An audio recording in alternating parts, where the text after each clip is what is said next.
K-State Culturally is virtual programming centered on celebrating, uplifting, and educating the Wildcat community through the lens of communities of color connected or affiliated with Kansas State University.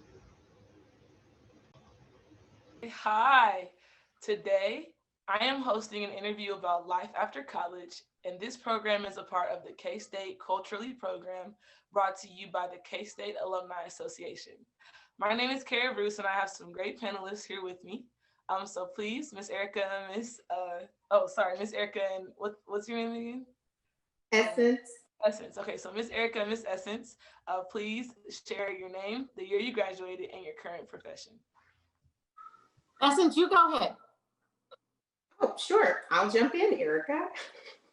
So yes, Kara, my name is Essence Nixon. I graduated in 2003 with a business degree, emphasis in marketing. And today I transitioned that marketing degree into a sales career. I've been in pharmaceutical sales for the last 15 years, and currently I'm the regional sales director of a Fortune 100 pharmaceutical company. Anything else? My name is Erica Smith, and I graduated from Kansas State University with a degree in apparel textile marketing, and then I minored in business in May of 2003 as well. I am the owner and operator of Eyes by Erica. I'm a makeup artist here in Dallas, Texas, and I think my journey is just so interesting. God has brought me through a lot of things. I never thought that I would actually be doing makeup. Essence is actually the catalyst into me becoming a makeup artist.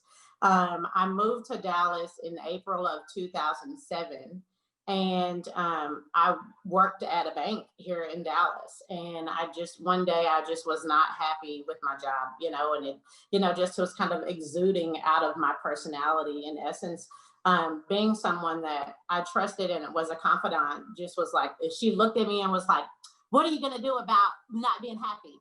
And I literally had no answers. And so we were at my apartment in Dallas, and she went into my bedroom, got a piece of paper and slammed it down with a pen and was like, "Write down everything that you like to do." And I was like, okay. And so, we came up with a slew of things. Over a few glasses of wine, makeup was on there, and that was the one that kind of stuck. And so through the transition of me just trying to get happy again, makeup was that catalyst. So I've been doing makeup for the past 13 years, and I've been a business owner of Eyes by Erica solely with no corporate connection, I guess, and being an entrepreneur for the past 5 years. And like I was just telling the ladies before, through COVID, in March, I was really, really sad because I had never really went through a season where I had clients cancel and just things, be up in the air. But since I was able to do makeup, legally by the government in regards to the lockdown, when I could do makeup again, May the 20th, my business has increased by 386%.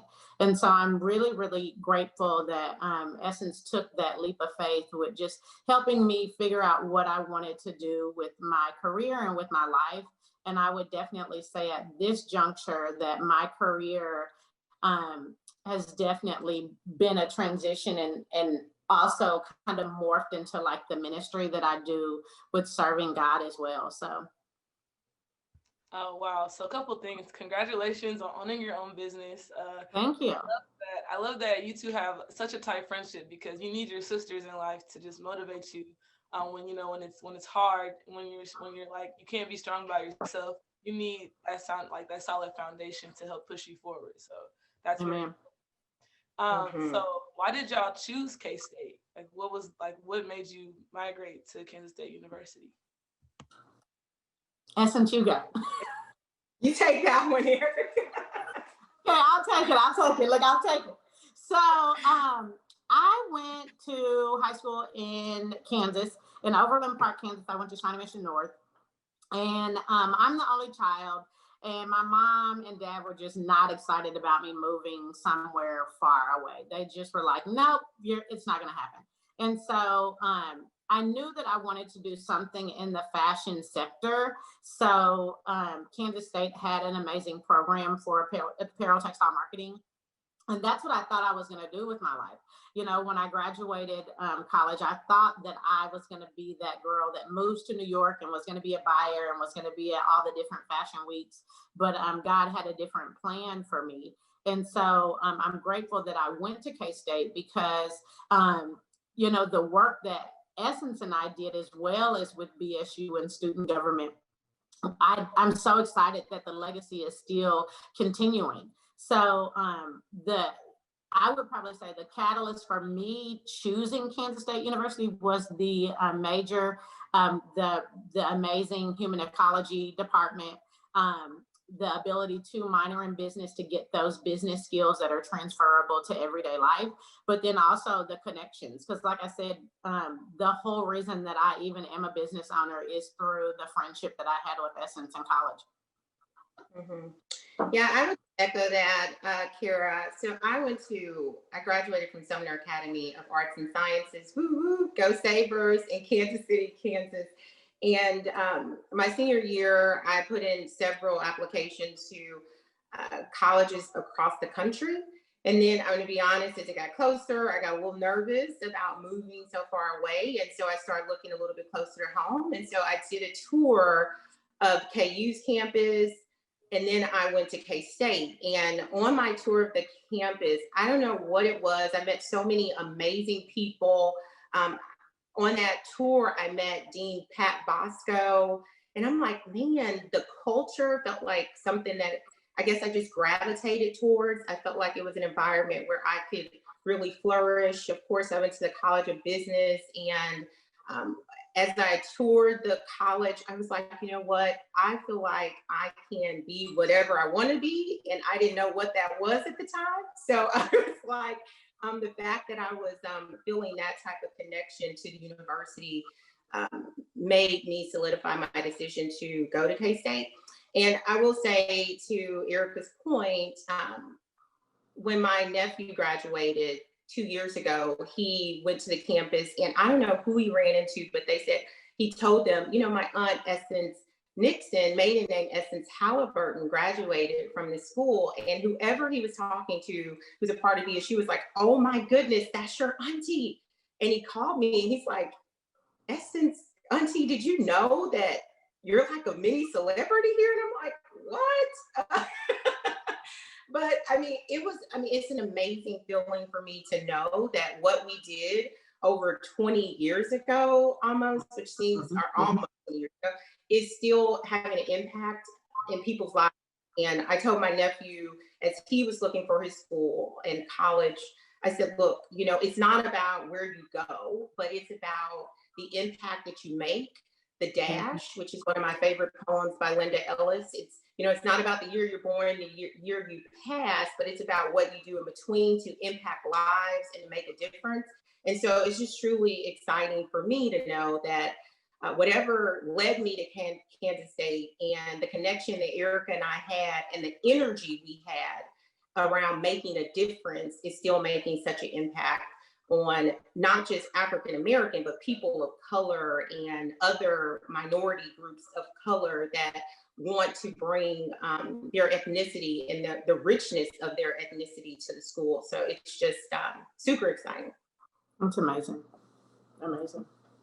Yeah, like being a Black woman at this predominantly white campus and making the impact that you two ladies made is just astounding. Like to be able to like hear your name like be echoed on this campus is like something that's super important for women like me currently studying, for women that are going to come after me that are continuing to study. So that is just awesome. I chose K-State for like similar reasons. Miss Essence, I applied to Howard, got in, Spelman, got in, Clark Atlanta, got in. I was like, oh, HBCU all the way. I'm from KCK, but I went to White High School, Piper High School, if you're familiar with it. So I was like, I gotta get my culture back. And then as it got closer to choosing, like, you know, decision date and putting deposits down. I was like, the money is not raining. It's not coming in. Kansas State University, while close, was offering me a lot of financial support. So I was like, for the next 4 years, I could make my own path, be as great as I wanted to be at any institution that I choose. So I chose K-State, and I'm very happy with my choice. This is my 3rd year. I graduate next spring. So yeah, no, I'm ready. It was like hearing that, it was like, wow, this is like a journey that I've experienced, and it's coming to an end. And sometimes it felt like it was never going to happen. So this brings me to my next question. What is the most rewarding part about graduating from K-State? Say that one more time, Kira. The most rewarding part about. What is the most rewarding part about graduating from K-State? You know, Kira, that's a really great question. I would say I still bleed purple, right? I tell people all this. I'm like, I bleed purple, you know, go Wildcats. But I will say, when I think about my time at K-State, and you already said it, I mean, being an African-American woman on a predominantly white campus, and when I graduated, Dean Bosco, who I know has since retired, but Dean Bosco has said, Essence, you should stay and run for Miss K-State. You're, you know, doing such amazing things on the campus. And, you know, it's like, well, you know, I kind of like you, Kira, was like, I'm ready to go. But when I think back to the legacy that we made, and the fact that, you know, again, almost 20 years later, we're having this conversation. I mean, it makes me feel just so proud about my decision to go there, about what we were able to do while I was there. You know, think about, you know, in this political climate, how important it is for us to have women of color in positions with a seat at the table to make change, to make a difference, to make impact. I think about, I could have chosen all of these. I too was looking at HBCUs, but it's so many of us that look like us, right? When I made a jump into the middle of a whirlwind of, you know, people that didn't look like me, and say, you know what, I don't have a seat at the table right now, but I'm going to find a seat at the table by joining being a senator of the College of Business, by creating a caucus, by finding and having the courage to stand up and to develop some type of, you know, legislation, if you will, to a bill to pass to make, you know, a lasting impact. That's what that's what's most rewarding for me. Because again, it's not about the college you choose, although K-State is amazing. And I think they truly, the reason why we felt the courage to do what we did is because they empowered us to do so. So that speaks to where we were even, you know, 2002, 2003. But I will tell you, it's about, you know, what we did with that empowerment and how we made a difference, which makes me feel super, super excited about. And it makes me feel most, with what I feel most rewarded when I think about my time at the university. Yeah, that was good. Just add, Erica. Yes. Yeah, look, I'll add, Essence. Okay, so when I think about like just the time that Essence and I spent with, you know, the different organizations that we served in and that we worked in regards to being catalysts to getting more exposure to minorities. I don't think Essence and I ever had just a conversation in regards to, hey, let's be impactful. I think we just naturally, organically did it. We had such a close relationship, almost came synonymous with each other on campus. We kind of had this nickname because Erica and Essence both start with E, and everybody used to call us E-Dub. And like if they saw me and they didn't see Essence, they were like, "Where is Essence?" And if they saw Essence, they were like, "Where's Erica?" But we were very, very committed to the organizations that we were in, but also with making room in the table for women of color, but not just women of color, people of all color. because Essence and I, our junior and senior year, served as the multicultural chair for the student union. And we had a team of people that also wanted to bring diversity to the campus. And so every single month we would bring exposure to different minority groups and the culture and the food and the richness of that minority group. And so I don't think we ever just sat and said, hey, let's be impactful. We just did it, through conversation, through the essence of who we were. And it just spilled out through the community and through Kansas State. We had people that were always excited about meeting with us because our energy collectively was so contagious for people. I remember the head chef of the student union, we would meet with him, Chef Jason, and he just loved us. But those relationships, I think, is what was the catalyst to building that legacy.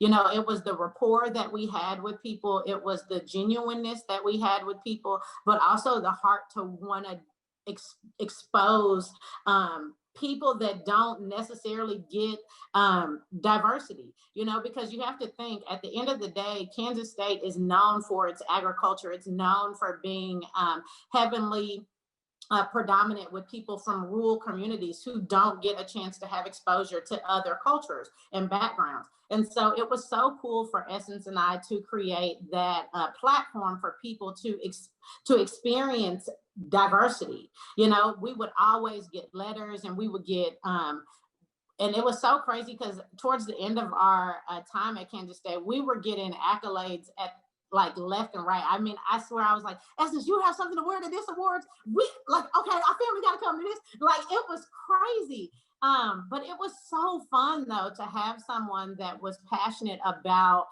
making room for other people that didn't look like us at a table, and I think that's what we are trying to get to on a national, global specter in regards to our world with the election that just came up. But at the same time, I think it was just the heart of who we were, and the art of who we are now with just, bringing exposure to people that don't look like us, and saying, hey, we value you, we honor you, we cherish your rich culture and your background. And we want to bring exposure to this university that doesn't really get a chance to see that. Mm-hmm. Yeah, like I said before, you two ladies did something very important, because when I got here, it was already here. So I didn't have to worry about like, where's funding going to come from? How am I going to expose people to diversity of ideas, or just Black culture all around? And so I also want to add, being Black Student Union president right now, every February, because of the diversity programming committee, we bring in a lecturer. And so that is the funding. Like, we use the funding from the diversity programming committee, and we brought Angela Davis, we brought Kareem Abdul-Jabbar. Because of diversity programming committee by Miss Essence and Miss Erica, Black Student Union has brought Kareem Abdul-Jabbar, Angela Davis, Angela Rye. We brought Kevin Richardson from the Exonerated Five last year, from those 5 Central Park boys. And so with this committee that has been created because of your time that she's been here, people are now exposed to diversity of ideas, Black culture. I don't have to worry about programming being here on campus, because it's just going to be offered. Like, Black students and multicultural students get sent in their emails daily new diversity programming events, and that is a testament to the hard work that you two have fostered here at K-State. So you both. Sorry, you go ahead. Sorry, go ahead. No, I had to interject, Kara, and just let you know, thank you for sharing that, because I literally am holding back tears right now, because it really does make my heart so full to know that you were able to step foot on K-State's campus with your passion and your tenacity to do something greater, bigger, go after the, A celebrities and bring that, to K-State's campus, and you didn't have to fight for it, right? Like, the funding was there. And I think about when we were there prior to being senators, that was a frustration that we felt. It's like, you know, we would have to go before the Senate every time and try and get a group of people, you know, Caucasians that didn't understand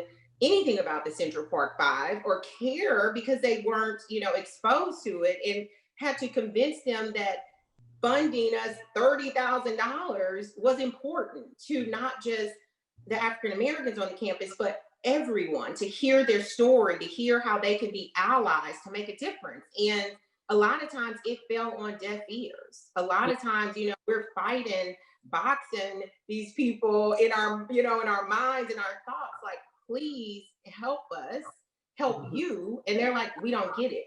Which is why Eric and I said, you know what, enough. And again, like to Erica's point, I don't even think it was a conversation like we're about to make a difference. But ultimately, when you have the desire to be the difference and you feel empowered enough to say, my voice matters, then you figure out ways to make it count. And so we said, we're going for it. You know, we were chalking K-State's campus, and to know that, you know, us taking that leap of faith and not just resting on our laurels and saying, hey, we're about to get out of here this year, graduate and go on with our lives. So we're like, look, we want the carers of the world to not have to deal with this boxing match, and to know that whatever they're bringing to this campus, especially when it comes to educating people around, you know, their culture and how we can all be better as people is important, right? And so, man, it's just, again, thank you for sharing that, because it's like, it's amazing to know that both Eric and I had a part in that, and that it's a gift that just keeps giving.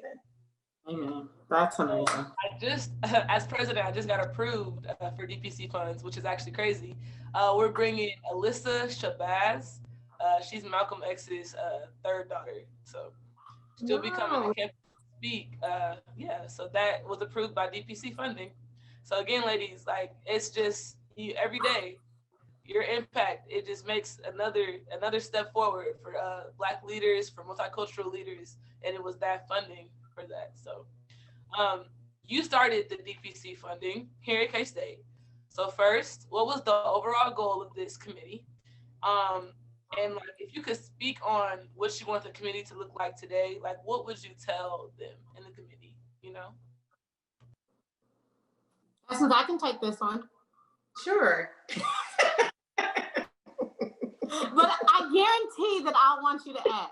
So when we were in UPC, it was such a beautiful experience because we had got in right in the nick of time where the leadership was transitioning.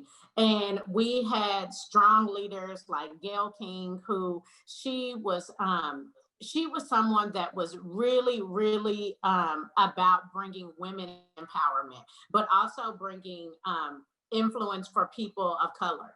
And so I remember having a strategy meeting with her, Essence, and I, and a few other leaders, Candy Pitts, Bernard Pitts, you know, some really big heavy hitters on the campus. And we were in strategy meetings, and I remember talking to Essence right before we went, and we were like, okay, we got to have our stuff together, okay?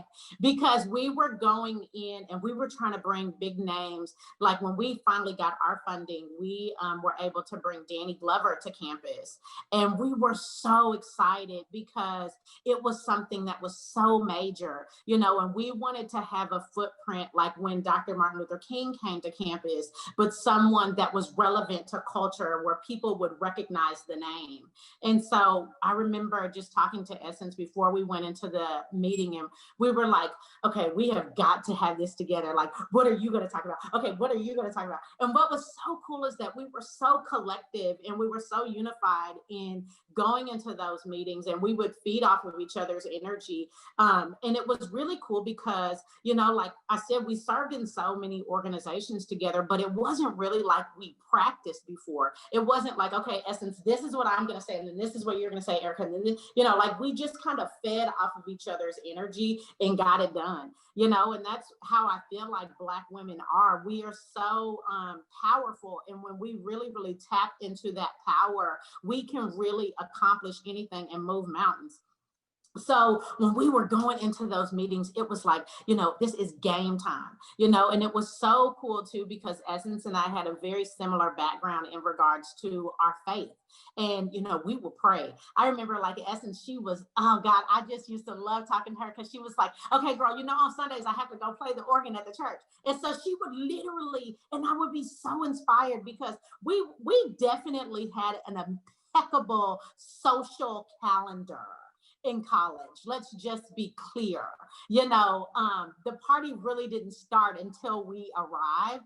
And that was the cool thing too, is because we had that balance of like work, but then, like we played very hard, but then Essence was so amazing that she would go back and drive back to Kansas City and play the organ at her father's church.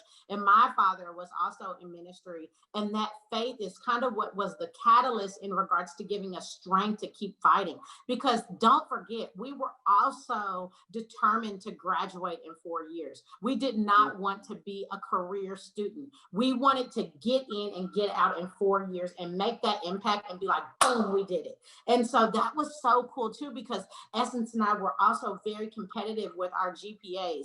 And like, we were like, okay, you cannot mess up this time because your GPA will not increase. Like, we were just very, very motivational to each other in regards to like our GPAs. Like, I remember when, we kind of first started, there was a big group of women that we hung out with. And I think when we graduated, it was maybe like 3 or 4 of us, and it was like, we had saw so many people dropping like flies our freshman year, our sophomore year, definitely well into our junior year and then senior year. And so we were definitely, we had each other's back in regards to pushing each other to be better and saying, hey, like this is something that is going to, take generations, later. But we didn't really have like a conversation about it. We just did it. So it was more about the work. It was more about the hard work that we had. But we had a ton of other things that we were juggling, because we were trying to get our degree in 4 years. We were serving in a ton of different organizations. We, were doing meetings. I mean, every single night, like I would look at my calendar, Essence's calendar. She'd be like, okay, I have this meeting. So it really, really taught us time management. And, it taught us to prioritize the things that were important. And like I was saying, our faith was something that was extremely important. I mean, Essence was even in the choir in college. Like she has an impeccable voice and she would sing with the choir as well as, being the organist at her father's church. And that's something that you cannot take that value out of somebody. You just run with it and it soars. Yeah, that's amazing. And first off, let me just say, I'm so thankful you are on this interview with me, Erica, because we can help each other remember some of these amazing things. Because I don't feel like I'm old, but it has been a while. So thank you. You're bringing some things back to my remembrance. It's like, man, that was amazing. Some of all the meetings we did. But while Erica was speaking, some of the things that came to mind was that, when I think about the committee of today and what Eric and I both resembled back then that led to us even being on this interview is the grit, right? Erica spoke to that. Like it's a natural, like I read a study. I don't think it's a clinical trial. So it was a study in the one of the journals, but it was speaking to those that are most successful in life, those who reach their, goals of being entrepreneurs or reach their, goal of being to wherever they want to be within corporate America. And they looked at educational background, they looked at socioeconomic status, they looked at, what school they went to, private, public, magnet, whatever. And what it boiled down to is the grit, natural, innate willingness and desire to go for it. And so when I think about those like you, Kara, and those who are on this committee, it's like you have to have that grit to know that what I do today is going to impact those coming behind me tomorrow. So what can I do differently? I mean, it's easy to just go along your merry way, right? And go to school, come home, chill, hook up with your boo, hang out. But it takes a whole nother level of commitment to say, like Erica was talking about, when you have meetings every night, because you're fighting on behalf, not just of the Black race, but we're multicultural ambassadors for the university. So for the Hispanic group, for the African, group, for the Asian American group. Like, we were there fighting on behalf of so many. And so, and again, it comes down to the grit that you have. And that's what I would hope, if whomever is connected to this committee is looking for, or searching deep to say, okay, how can I impact that dash, right? And then most importantly, I think when Erica was speaking, I also thought about we had, and back at the time, I didn't think about this, but what we had that allowed us to come together even tighter was a desire to have that purpose-driven execution, right? We weren't just doing something to do something, right? Because we wanted our name out there, and we wanted somebody to say, "Oh, Erica, no." We were moving and operating in purpose, right? Yeah. We were operating because we knew that what we did would make a difference. So when I think about the committee of today, it's like, what is your purpose? What is your purpose? Why are you there? What are you trying to accomplish? What do you want to leave behind? How do you want to change what you've seen over the last 2 years, 3 years, 4 years? What can be different? And then when you figure that out, okay, how can I go about making it happen, making a difference? And so finding the grit, realize, find it, and you should have it, right? Because you're connected, but realize, okay, let me tap into that even more. And then say, what is my purpose? Before I leave this campus, this is what I want to accomplish. And when I'm talking to my team, my sales team, I tell them every week when I have my one-on-ones, I'm like, what is your wig today? What is your wildly important goal, right? If you get nothing else accomplished, what is the wig that if I get this done, it's going to accelerate my business, right? And I think once we connect to that, if the people at K-State and connected to this committee can connect to that and show a commitment to establishing whatever purpose or wig, like, we're going to be even further along, 5, 10, 20 years from now. Yeah, all these words are so inspiring, especially like for me being a young leader. It's at times I find myself asking, like, why are you doing this? What is your end goal? And are you like as inspirational as you think you are? And so when you both talk about moving with purpose, and just moving distinctly and knowing, like, this is what I want to do, and just moving with the purpose that you're going to make that impact is going to fall naturally. I have a lot of my peers telling me, like, yeah, you're doing a great job.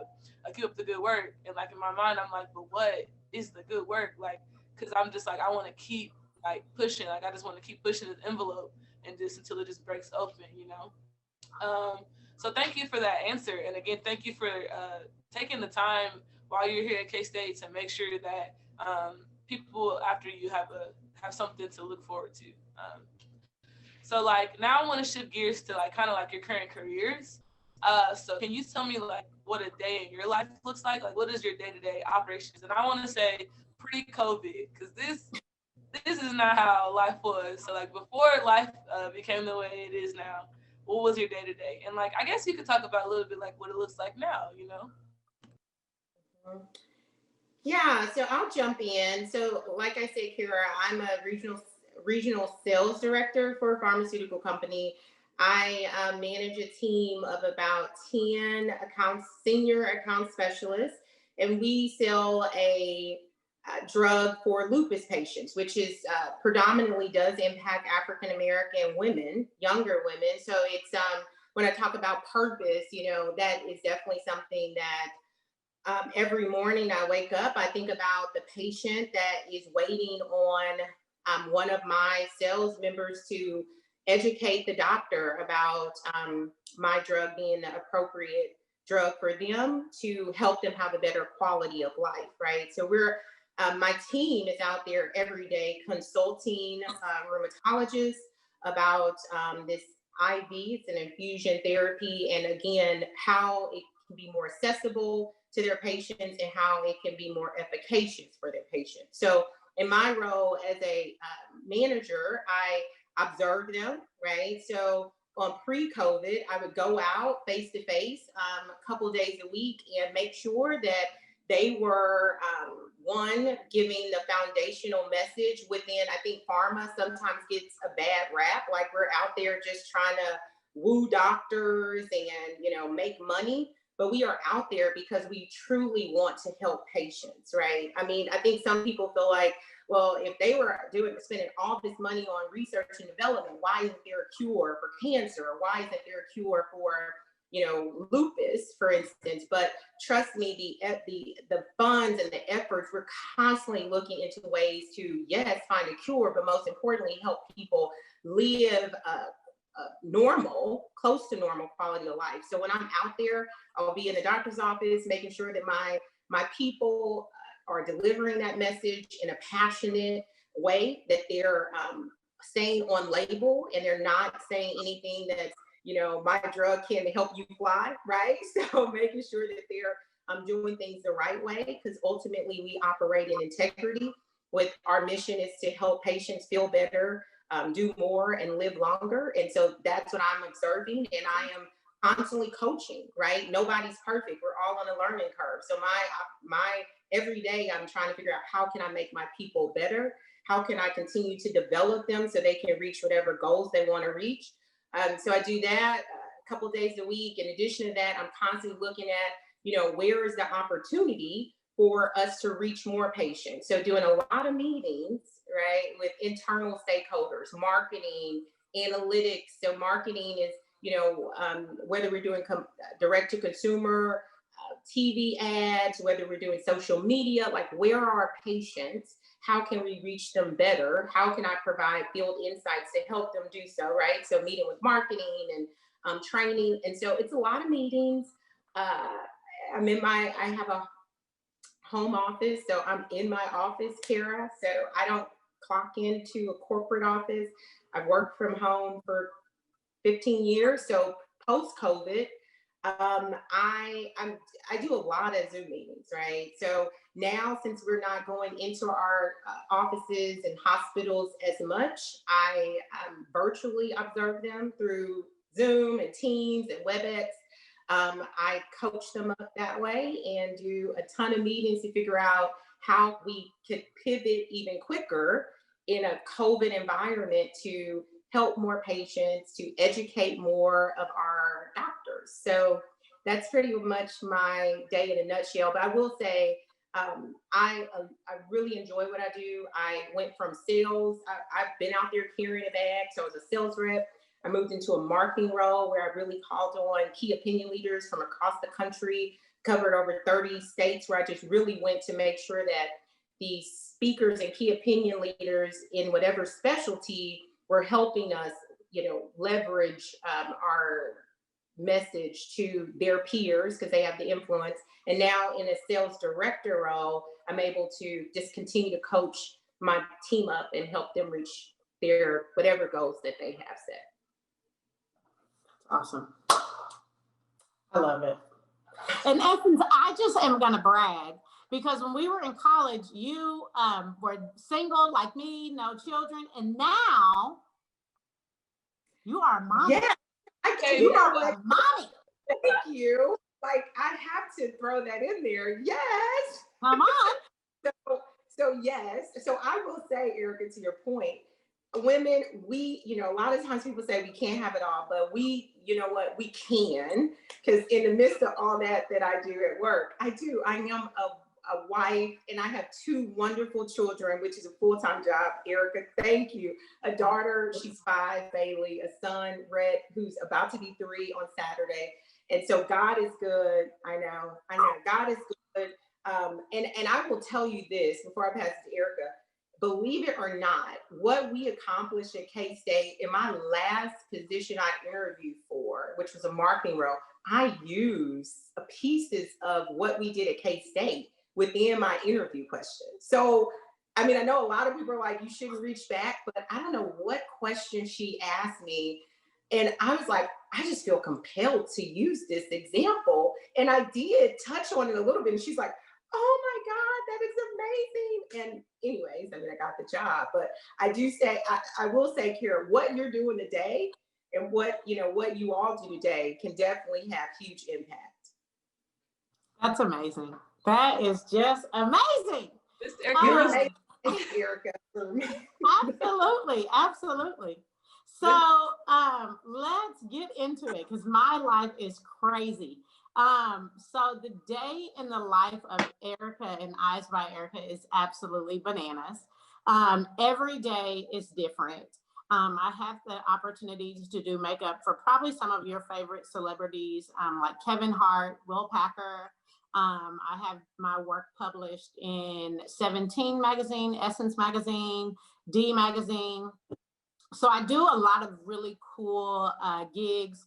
In regards to getting my degree in apparel textile marketing, I feel like I still get an opportunity to use a lot of the color theory with my clients. But then I minored in business, and that really has helped me to be an entrepreneur in regards to pivoting the way that I do makeup and the things that I do in regards to adjusting to COVID.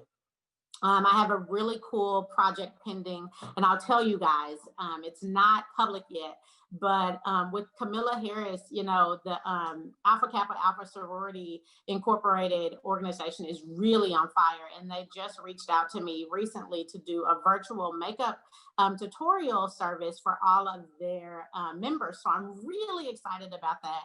So that's going to be launching soon. And I'm just really excited about where God has brought my business. In regards to, like I said earlier, my faith is kind of the catalyst in regards to how I move with Eyes by Erica. And I totally surrendered my business to God about 3 years ago. And that's when I really, really saw like my business take off, you know, because as women and as someone that's really, you know, dominant in regards to my personality, I have extreme control issues.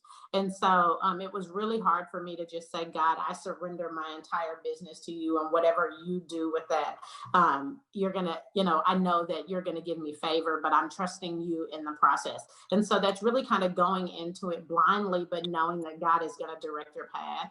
And so I get the opportunity to do makeup for women that, I mean, just everyday women that I just love. You know, I've been doing makeup in Dallas for the past 13 years and as a business owner for 5.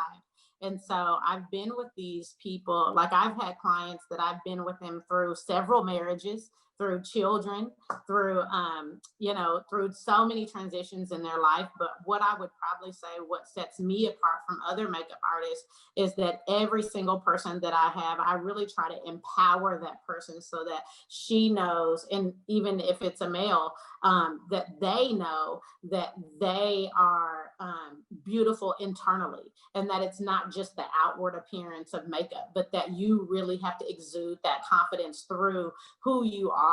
You know, so when I'm talking to a bride that's nervous about walking down the aisle and changing her life, or when I'm talking to a person that's going on the first date and then I do their makeup for their wedding and now they have 3 babies, you know, like I'm trying to give them that transfer of energy of positivity, but self-awareness, self-worth, feeling enough, but then also knowing that they don't need makeup to feel better, you know, and that, you know, it's just to naturally enhance what you have, but also to say, hey, you know what, I am worthy with who I am.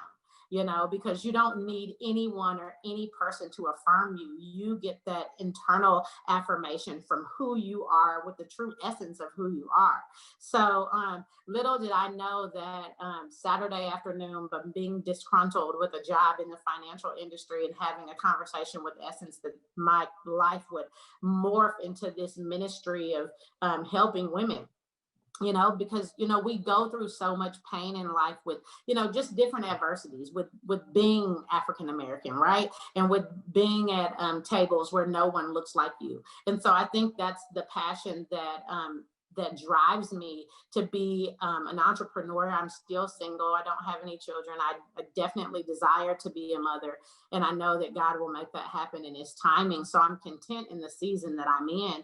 But at the same time, like Essence was saying, that you have to be driven by your purpose, because your purpose is what's going to get you up in the morning when you're like, you know what, I just did makeup until 11 o'clock all night. I was on set all night. And now I have to wake up at 5 a.m. and get ready and do makeup again, you know, and you do that day in and day out. you know. And so those skills that you learn with going to different meetings and talking to people of different backgrounds and working with various people, you learn you learn that skill. And so I would definitely say the skills that I learned at Kansas State is what helps me to be a better entrepreneur, but also to be a person that is driven by purpose.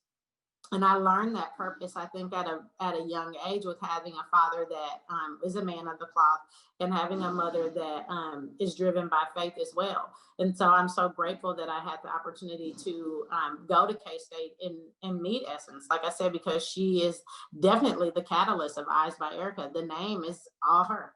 She's the one that created that name, you know. And so it's something that we literally just had came up with at the dinner table on a Saturday afternoon over a few glasses of wine. And now 13 years later, it's stuck.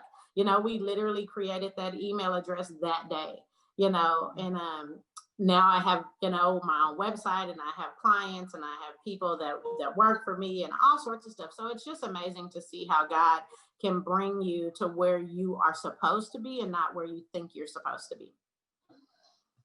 A word, let me tell you. A word. Y'all are preaching to me and giving me so much life that is so needed in a time like, especially when you are a creative person and being, and you have to bounce ideas off of people to get to where you want to be. You know, you have to like brainstorm with other people. And right now, coronavirus is just keeping us very limited, and it's just keeping us, you know, individualized. And I think there are some pros and cons to that. But these conversations that we're having right now are so beneficial. And I hope people that are watching can also attest to like the life and like affirmation that this interview has been giving me. So I only have a couple more questions. So I'm trying to figure out which one I want to ask. Okay. 5 years from now, where do you want to be?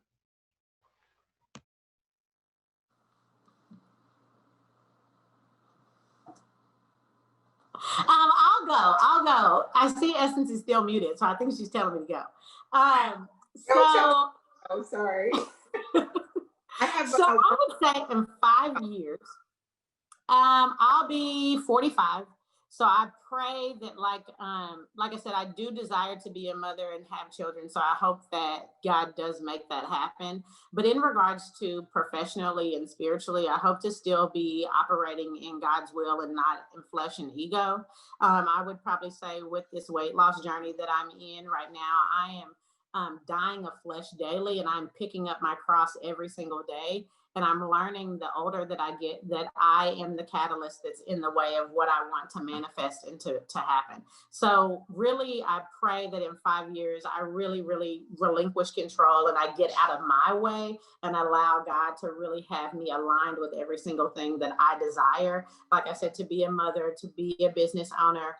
I am working on creating a podcast, which should be airing at the beginning of 2021.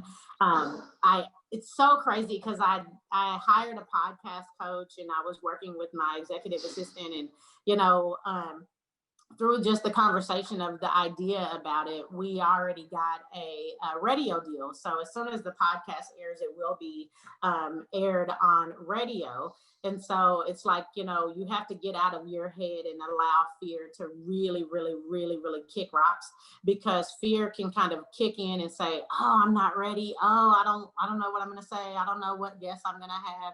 But I know for one thing that is sure, I will be reaching out to Essence to have her be a guest on my show for sure. Awesome. Well, I would love to. I think that's amazing. So, you know, 5 years, geez, that's why I had Erica go first. But I will say, you know, one thing for certain is God has just truly been blessing me and giving me favor. So Erica kind of spoke to it earlier, like, you know, just surrendering to God's will. And so when I look at my career, I feel like, you know, every time I felt like a door shut, like another one opened. And that happened with my last position. And so I will say, 5 years from now, I'm a regional sales director. The goal, they're kind of pushing me a little faster than I want to be pushed, but because ultimately I think as a woman and a mother and a wife, I have to figure out what's most important to me, right? I said it earlier, you can have it all, but you do have to prioritize and compartmentalize different things to make sure that you can also have self-care, right? And so when I think about 5 years from now, my daughter is going to be 10, my son will be 8, well, my daughter will be almost 11. Oh my goodness. And those are moments I cannot get back. They are pushing me into field vice president role.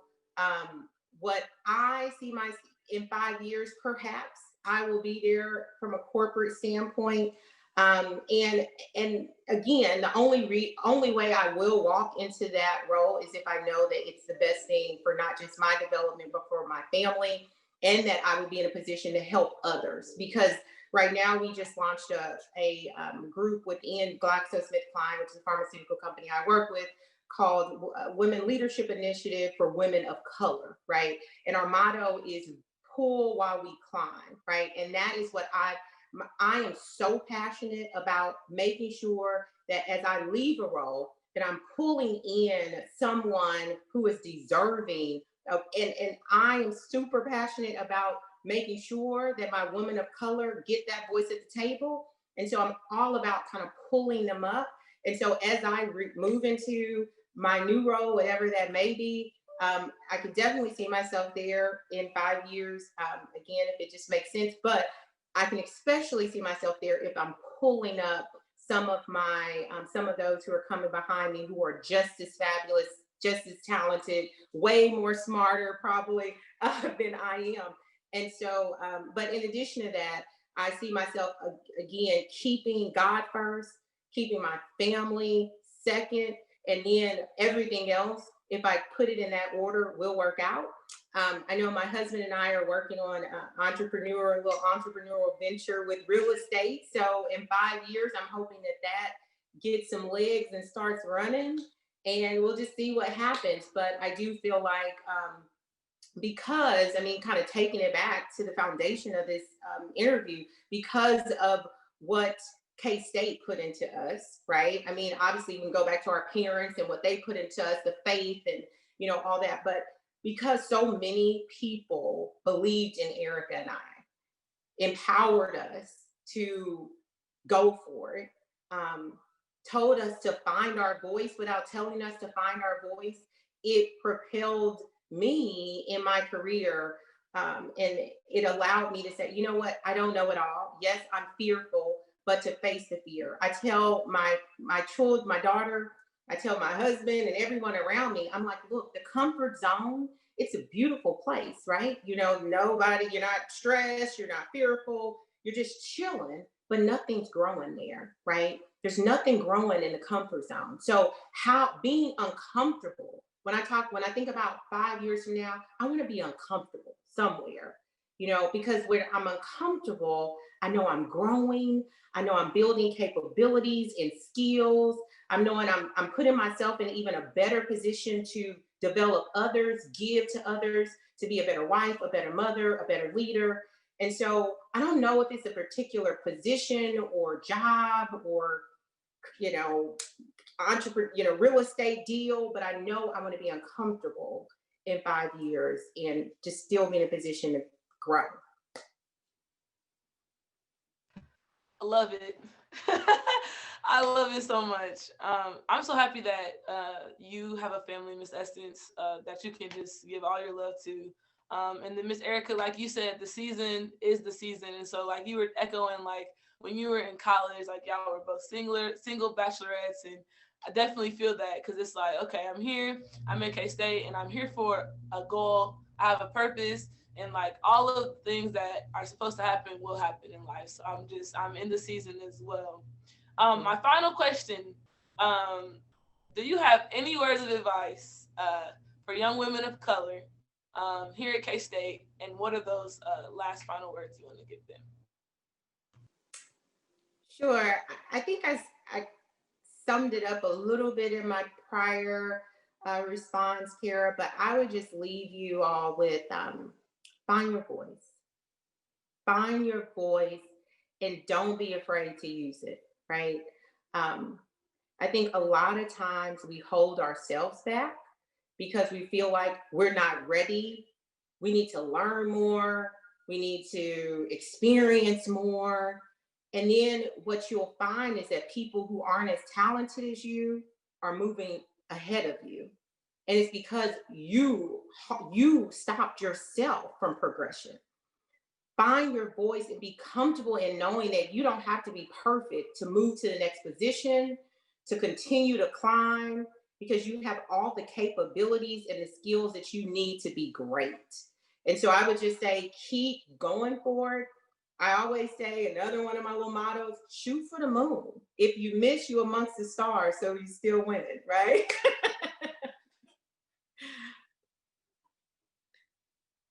That was beautiful, Essence. I would definitely piggyback off that and just say, don't give up on yourself, and to not rely on other people's affirmation, and know internally that you are enough.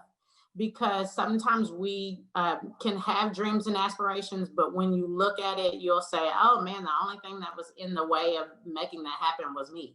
And so really saying that I'm enough, that I mean more, that I matter, that my voice should be heard, that, and to keep fighting and to not rely on other people's affirmation, because your affirmation is the only affirmation that you need to keep going. So I would just say, keep fighting and to never give up. Wonderful. Thank you so much, ladies. So with that being said, thank you all for your time today. To everyone watching, please go check out more content on K-State Culturally. To go to the K-State Multicultural Alumni Facebook page, and that's where you're going to find all of the K-State Culturally. So thank you, ladies, so much. Thank you. You are amazing. Please check out. I would love to chat one-on-one. Oh, yes, for sure.